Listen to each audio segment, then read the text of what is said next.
Which brings us to what happened in New Delhi today. A new term was coined in the Indian Parliament, a new connotation to the abbreviation FDI. We've always known of FDI as foreign direct investment. Today it was called Foreign Destructive Ideology, FDI, something India has been receiving a lot of late. This was Prime Minister Narendra Modi's assertion as he addressed the Rajya Sabha, the upper house of India's parliament.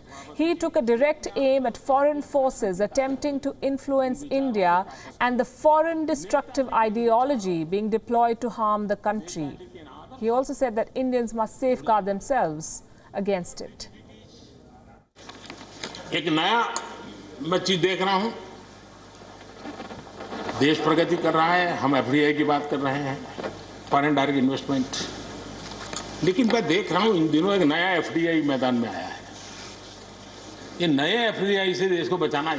FDI चाहिए, foreign direct investment, लेकिन ये जो नया FDI आज नजर का आ रहा है, ये नए एफडीआई से जरूर बचना होगा।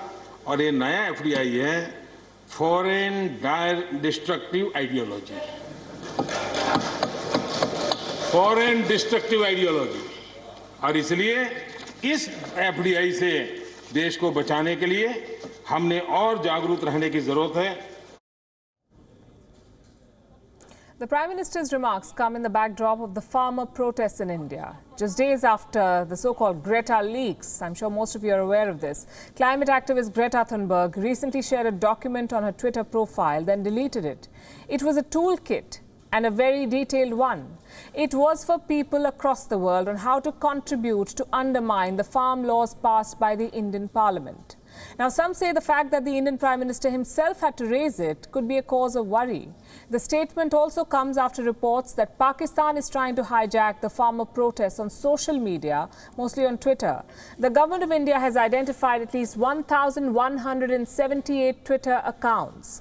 These accounts are allegedly amplifying misinformation about the farmer protests in India. The list comprises accounts belonging to Khalistani sympathizers operating on Pakistani soil. It also includes automated chatbots that are pushing their agenda. The government says these accounts are a threat to public order and has asked Twitter to block them. Last we checked, Twitter was yet to comply with the government order.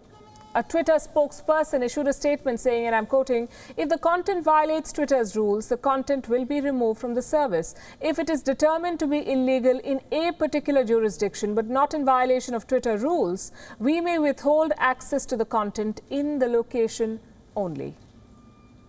And that's only part of the Twitter story. Here's the second part. This one is about the tweets that support India and the government stand. The government of the state of Maharashtra wants to investigate such tweets. You heard that right. They want to probe tweets that support the Indian government on social media.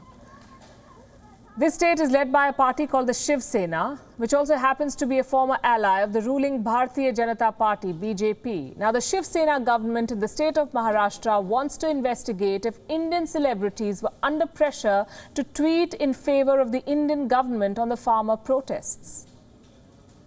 The Home Minister of Maharashtra, Anil Deshmukh, has said that the State Intelligence Department will investigate the matter, highlighting how tweets issued by some celebrities were similar.